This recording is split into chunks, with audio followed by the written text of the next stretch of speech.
ಸಾಮ್ರಾಯ ವಿಮಾನ ನಿಲ್ದಾಣ ಅಭಿವೃದ್ಧಿ ಸಲುವಾಗಿ ಭೂಮಿಯನ್ನು ಎಕ್ವಿಜಿಷನ್ ಮಾಡಿದರು. 2010ರಲ್ಲಿ ಎಕ್ವಿಜಿಷನ್ ಮಾಡಿದರು. 2010ರಿಂದ ಇಲ್ಲಿವರೆಗೆ ಯಾವುದೇ ರೀತಿ ಪರಿಹಾರಧನವನ್ನು ಕೊಟ್ಟಿರಕ್ಕಿಲ್ಲ. ನಾವು ಕೋರ್ಟಿಗೆ ಹೋಗಿ ಕೋರ್ಟ್ನಿಂದ ಜಪ್ತಿ ವಾರಂಟ್ ಇದ್ದರೂ ಸಹ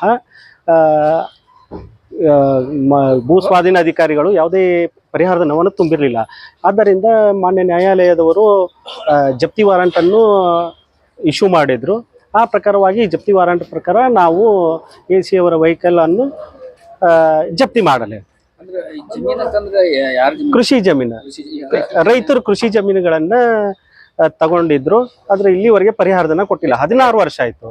ಈಗ 40,320 ರೂಪಾಯಿ ಪರ್ ಗುಂಟೆಗೆ ಅಂತ ಕೋರ್ಟ್ನಿಂದ ಆರ್ಡರ್ ಆಗಿದೆ. ಬಟ್ ಇಲ್ಲಿವರೆಗೆ ತುಂಬಿಲ್ಲ. 2 ವರ್ಷ ಆಯ್ತು. ಈಗ ಜಜ್ಮೆಂಟ್ ಆಗಿ 2 ವರ್ಷ ಆಯಿತು. 2 ವರ್ಷ ಆದ್ರೂ ಯಾವುದೇ ದುಡ್ಡು ತುಂಬಿಲ್ಲ.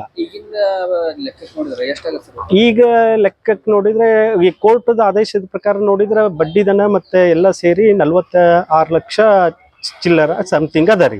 ಅಲ್ಲಿ ಅಷ್ಟು ಅಮೌಂಟ್ ಈಗ ಭೂ ಸ್ವಾಧೀನ ಅಧಿಕಾರಿಗಳು ತುಂಬಬೇಕಾಗಿದೆ, ಆದರೆ ತುಂಬಿಲ್ಲ.